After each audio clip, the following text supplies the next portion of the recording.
You wake up again at 2 in the morning, bladder aching, wondering why this keeps happening. Maybe it was once a night. Now it is 2, sometimes 3, every single night. You shuffle to the bathroom in the dark, half asleep, annoyed, and a little worried. Your first thought is always the same: my bladder must be getting weak with age. Before we go further, a quick honest note, because this topic deserves it. This video is for education only, not medical advice, so please stay with me. Always check with your own doctor before changing anything about your health or routine. Now, here is the good news you have not been told yet. This nightly wake-up is rarely just a weak bladder doing its own thing. Something else, quieter and far less talked about, is usually running the show. It has almost nothing to do with how much willpower or bladder strength you have. It has everything to do with a signal your body sends while you sleep. Stay with me, because once you see it, the nights start making sense. Hi, I'm Hank, and tonight we are solving this puzzle together, step by step. Most people blame themselves first. Too much water, weak muscles, just getting older. But millions of people over 60 share this exact same nightly pattern. That alone tells us something important is happening on a much bigger scale. It is not a personal failure, it is a shift inside a normal aging body. And shifts like this can often be gently nudged back into a calmer rhythm. So if you dread that 2 a.m. walk to the bathroom, keep watching. We are going to look at what your body does differently at night. During the day, your kidneys make urine at a fairly steady, predictable pace. At night, healthy bodies are supposed to slow that pace way down. That slowdown is what lets most people sleep for 6, 7, 8 hours straight. When that nightly slowdown weakens, your body simply makes more urine overnight. More overnight urine means a fuller bladder, and a fuller bladder wakes you up. It really is that simple once you see the actual mechanism at play. And the mechanism is not your bladder failing. Your bladder is just the messenger. The real story starts higher up with a quiet chemical signal your body sends. Doctors who work with older adults see this exact pattern constantly in clinic. It is one of the most common, most fixable feeling patterns in healthy aging. Yet almost nobody explains it clearly, so people just assume the worst about themselves. You are not broken. You are not weak. Your body's nighttime rhythm has simply shifted, and rhythms, unlike muscles, can often be coaxed back toward their old pattern. Think about how your body sleeps lighter as you age, waking more easily overall. Your urine production follows a similar quiet rhythm, and that rhythm can drift too. This drift usually happens slowly, over years, which is why it feels sudden. 1 year, you barely notice it. A few years later, it is every single night. That slow creep is exactly why so many people never connect the real cause. So let's connect it properly, together. Starting with what happens after the sun goes down. Coming up, we will meet the actual signal behind this whole nightly pattern.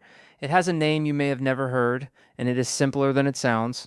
We will also meet Margaret, 68, whose nights changed once she understood this.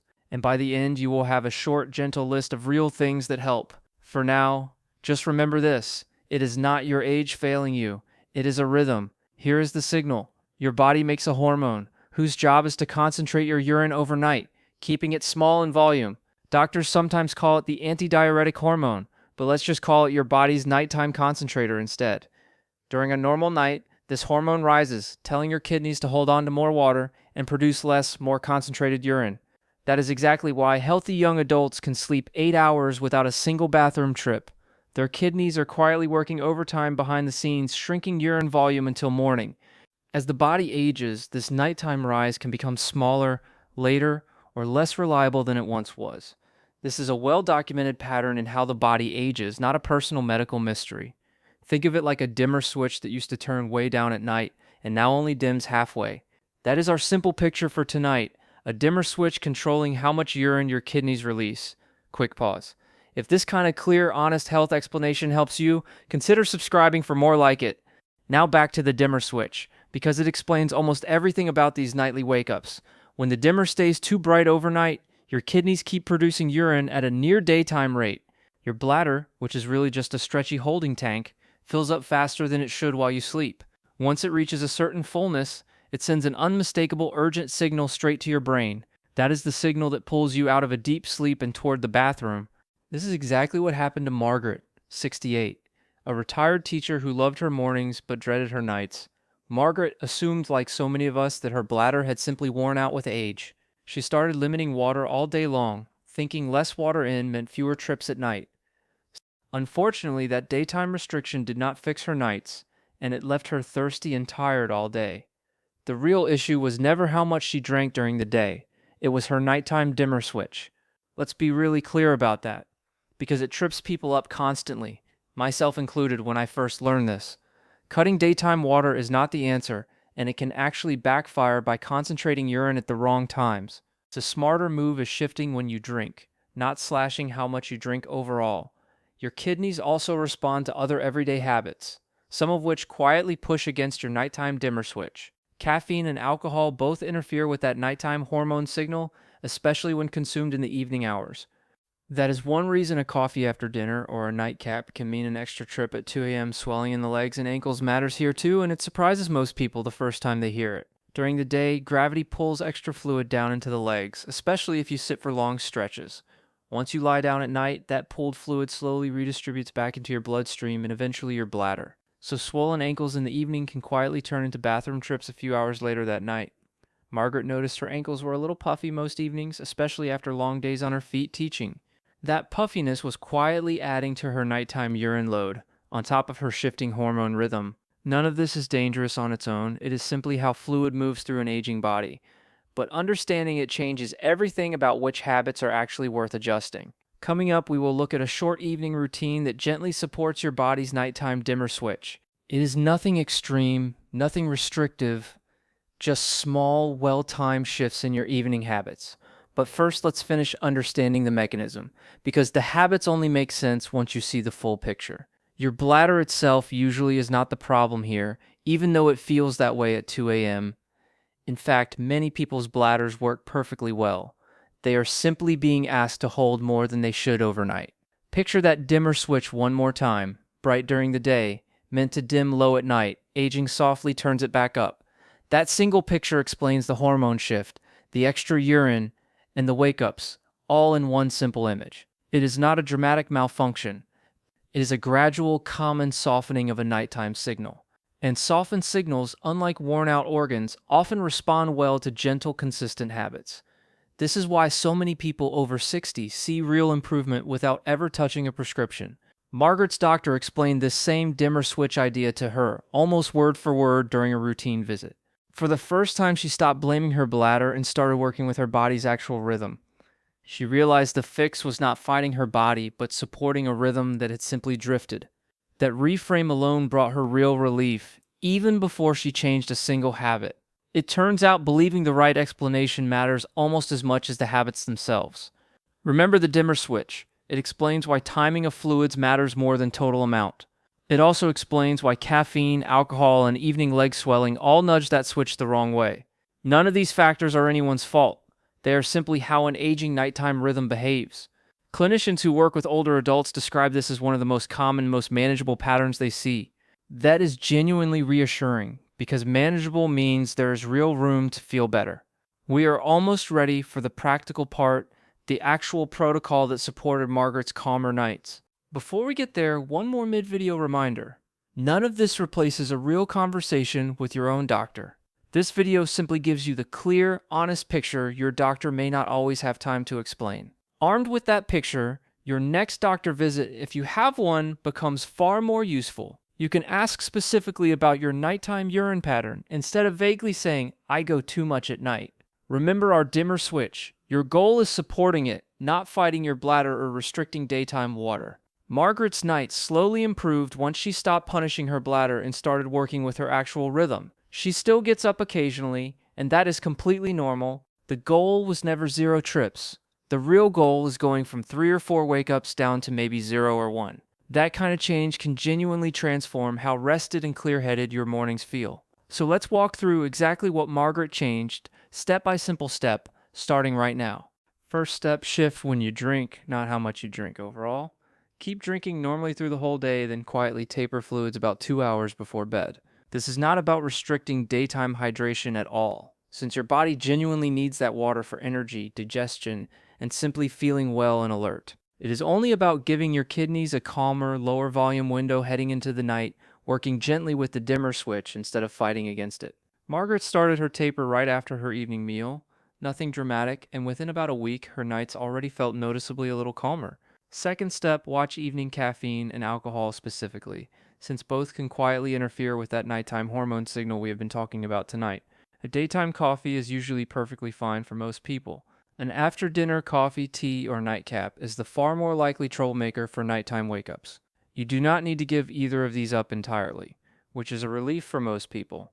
Simply shifting them earlier in the day can help. Third step, if your ankles or legs tend to swell by evening, try elevating them for a while earlier in the evening rather than only right at bedtime. Propping your feet up on a simple cushion for 20 or 30 minutes after dinner can genuinely help that pooled fluid redistribute earlier before you lie down. This small habit gives your body a calmer chance to process that extra fluid gradually, instead of all at once overnight while you are trying to sleep. Margaret started propping her feet up while simply watching the evening news, a small, easy habit that genuinely cost her nothing extra to add. Fourth step, build a calm, consistent bedtime routine. Since ordinary stress and bright light exposure can also quietly disrupt your body's nighttime signals overall. Dim the lights around an hour before bed, put screens away a little earlier, and give your body clear, gentle cues that night has truly arrived. A predictable evening routine helps your whole hormonal rhythm settle calmly into place, not just the one nighttime signal we have been discussing tonight. None of these 4 steps are extreme, expensive, or complicated in any real way. They are simply small, well-timed adjustments to an ordinary evening. And crucially, none of them require cutting your daytime water at all, which is the very mistake so many well-meaning people make first. Now, an important honest moment, because your safety always matters far more to us than any tidy, simple explanation in a video. Most nighttime bathroom trips over 60 genuinely do fit this gentle hormone and habit pattern we have carefully described together tonight. But sometimes there is a little more going on underneath, and it is worth knowing exactly when to simply pick up the phone. If you are waking up 3 or more times every single night without much change lately, that is genuinely worth a conversation with your doctor. If this pattern is brand new and came on quite suddenly, rather than slowly creeping in over months, mention that clearly to your doctor too.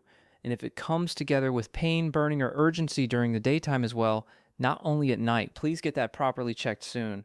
None of that automatically means something serious is definitely wrong with you. It simply means a professional should take a closer, proper look.